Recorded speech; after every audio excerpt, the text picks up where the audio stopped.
Delight IAS के इस platform पर मैं अनुराग आप सभी का स्वागत करता हूं और आशा करता हूं कि आप सभी की तैयारी अच्छी चल रही होगी। सबसे पहले मैं आप सभी को आज़ादी की 75वीं वर्षगांठ की बहुत-बहुत शुभकामनाएं देता हूं। भारत की आज़ादी में अपना सर्वोच्च बलिदान देने वाले उन तमाम पुण्य आत्माओं को नमन करते हुए आज के इस लेक्चर को हम प्रारंभ करते हैं। दोस्तों, आज के इस लेक्चर में जो करंट में न्यूज़ है कि आज 15 अगस्त के दिन लाल किले के प्राचीर पर भारत के प्रधानमंत्री जी द्वारा जो ध्वजारोहण किया जाता है, ध्वजारोहण करने के बाद वो अपनी स्पीच देते हैं। आज की स्पीच की यदि मैं बात करूं तो भारत के प्रधानमंत्री जी द्वारा जो लाल किले के प्राचीर से स्पीच दी गई, तो भारत के जो वर्तमान प्रधानमंत्री हैं, वह उनका 9वीं बार भाषण दिया गया है।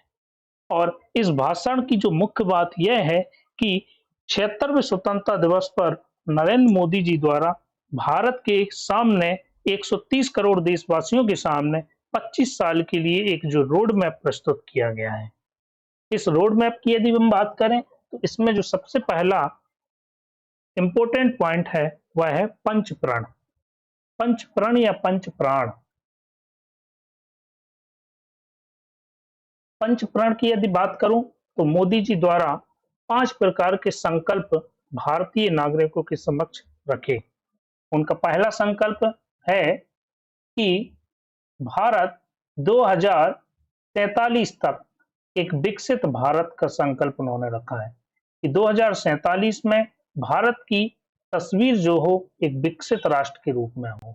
विकसित राष्ट्र का मतलब है कि भारत की जो अर्थव्यवस्था हो वह सबसे आगे हो, एक गरीबी मुक्त, बेरोजगारी मुक्त भारत का सपना हो, ठीक है, आत्मनिर्भर भारत हो, हर क्षेत्र में तकनीकी के क्षेत्र में वह भारत अग्रणी हो, ठीक है।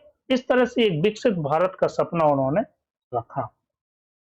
इसके बाद उन्होंने अगला जो पॉइंट रखा है, जो पंच प्रण का जो अगला प्रण है वह है गुलामी। गुलामी के एहसास को भुलाना होगा। माननीय मोदी जी द्वारा कहा गया कि गुलामी की यदि छोटी सी चीज हमारे अंदर या आसपास नजर आती है तो उससे मुक्ति पाना होगी, ठीक है। इसमें जो अगला प्रण है वह है विरासत के प्रति गर्व होना चाहिए। प्रत्येक भारतीय को भारत की जो एक विरासत है, चूंकि भारत का जो इतिहास है वह एक बहुत लंबा इतिहास है और विरासत में भारत भारत के पास क्या-क्या है, तो मैं बता दूं आपको कि हम भारतीय प्रकृति के साथ जीना भी जानते हैं और प्रकृति से प्रेम करना भी जानते हैं। जब हम अपनी धरती से जुड़े रहेंगे, तभी तो हम ऊंचा उड़ेंगे और जब हम ऊंचा उड़ेंगे, तो विश्व को भी समाधान दे पाएंगे। आज दुनिया में जब होलिस्टिक हेल्थ केयर पर चर्चा हो रही है, तो पूरी दुनिया की नजर भारत के आयुर्वेद और पतंजलि के योगाचार पर है। आज विश्व भर पर्यावरण जैसी जो समस्याएं हैं, पर्यावरण की जो समस्याएं हैं, उनसे जूझ रहा है। यदि हम बात करें तो हमारी जो विरासत है, उस विरासत को यदि देखें तो इन ग्लोबल वार्मिंग जैसी जो पर्यावरणीय समस्याएं हैं, उनका समाधान हमारी विरासत में जरूर है। इसीलिए हम प्रत्येक भारतीय को अपनी जो विरासत है उस पर गर्व होना चाहिए। इसमें जो अगला जो प्रण है वह है एकता और एकजुटता। क्योंकि भारत की जो विविधता है वह देश की शक्ति है और शक्ति का एक अटूट प्रवाह है। भारत में भांति-भांति के लोग, विभिन्न जाति, धर्म, संप्रदाय और भाषाई आधार पर विविधता है। इस विविधता को एक सूत्र में बांध के रखना, हम जब एकजुट होकर भारत की चेतना को उपयोग करेंगे, तो संपूर्ण विश्व के सामने भारत का जो सामर्थ्य है वह प्रस्तुत होगा। साथ ही साथ जो 5वां प्रण उन्होंने बताया कि भारत के नागरिकों का कर्तव्य। भारत का यदि प्रत्येक नागरिक अपने कर्तव्यों का निर्वहन करने लगे, तो निश्चित तौर पर भारत 25 वर्ष तो दूर 20 वर्षों में, उससे पहले ही अपने जो पंच प्रण हैं उनको पूरा कर सकता है। एक आत्मनिर्भर भारत और विकसित भारत का जो सपना है वह समय से पहले ही पूरा हो जाएगा। यदि कर्तव्य की मैं बात करूं, तो यदि कोई एक टीचर अपने कर्तव्यों को पूरा करता है तो निश्चित तौर पर किसी छात्र के जो अधिकार हैं, शिक्षा का अधिकार है, वह उसको प्राप्त होगा। इसीलिए पंच प्रण में नागरिकों के कर्तव्य की जो बात है वह भी महत्वपूर्ण है। इसके अलावा जो स्पीच में महत्वपूर्ण पॉइंट है वह है कि आने वाले 25 वर्षों में आने वाले 25 वर्षों में भ्रष्टाचार और भाई भतीजावाद के खिलाफ एक निर्णायक जंग लड़ना होगी। भ्रष्टाचार एक दीमक की तरह पूरे देश को खोखला कर रहा है, वहीं भाई भतीजावाद के कारण एक योग्य व्यक्ति की चयन नहीं हो पाता है। तो विभिन्न संस्थाओं और संगठनों में जो भाई भतीजावाद का कल्चर है उसको हमें दूर करना होगा और भ्रष्टाचार के खिलाफ 130 करोड़ देशवासियों से माननीय मोदी जी द्वारा आह्वान किया गया कि हम इसकी लड़ाई साथ में लड़ें। साथ ही साथ इसमें अगला पॉइंट सहकारी संघवाद की जो विशेषता भारत में है, इसमें सहकारी प्रतिस्पर्धात्मक संघवाद की आवश्यकता पर जोर दिया।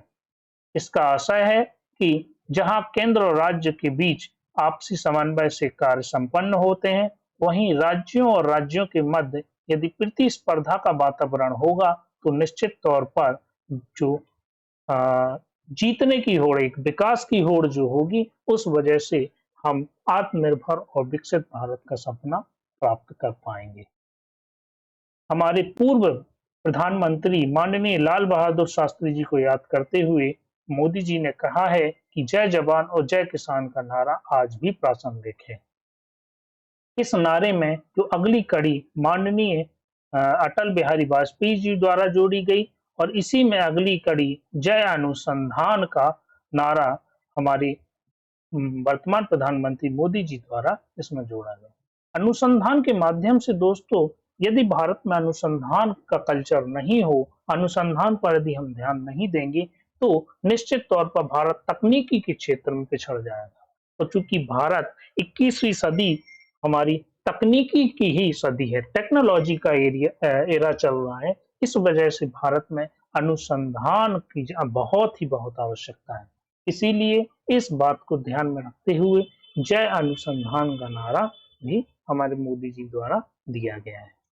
मोदी जी का द्वारा कहा गया कि भारत जो है लोकतंत्र की जननी है और जिस तरह से भारत की जनता ने एक स्थिर राजनीति, स्थिर नीति, स्थिर सरकार में भरोसा दिलाया है, वह निश्चित तौर पर दिखाता है कि भारत की जो जनता है वह लोकतंत्र में विश्वास करती है और इसी तरह हमारा जो लोकतंत्र है विश्व का सबसे बड़ा लोकतंत्र होने के नाते यह हमारा लोकतंत्र और भी मजबूत होता जा रहा है।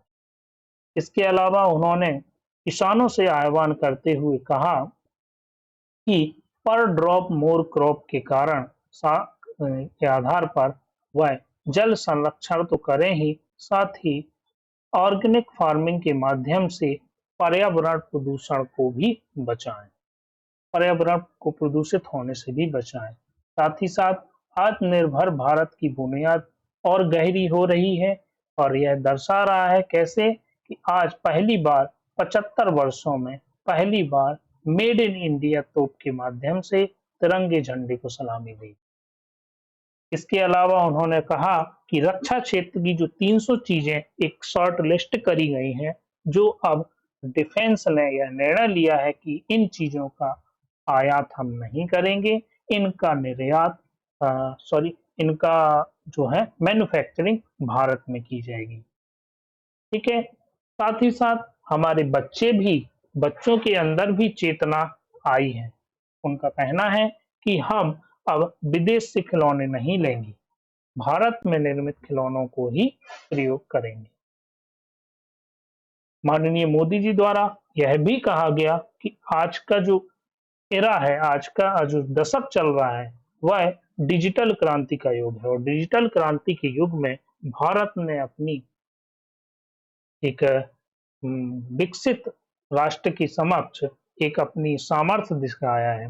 जो भारत का यूपीआई पेमेंट है वो विभिन्न देशों द्वारा अपनाया जा रहा है। ठीक है?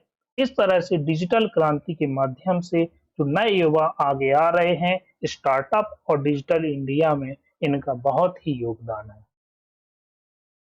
तो इस तरह से उनकी स्पीच की जो महत्वपूर्ण बातें थी उन पर हमने विचार किया, उसके बारे में हमने चर्चा करी और इस तरह से आप लोग पढ़ाई करते रहिए और डिलाइट आईएएस के चैनल को सब्सक्राइब कीजिए, टेलीग्राम चैनल को भी सब्सक्राइब कीजिए जिनकी लिंक आपको डिस्क्रिप्शन में मिल जाएगी। ठीक है? तो आज के लिए इतना ही। Thank you very much.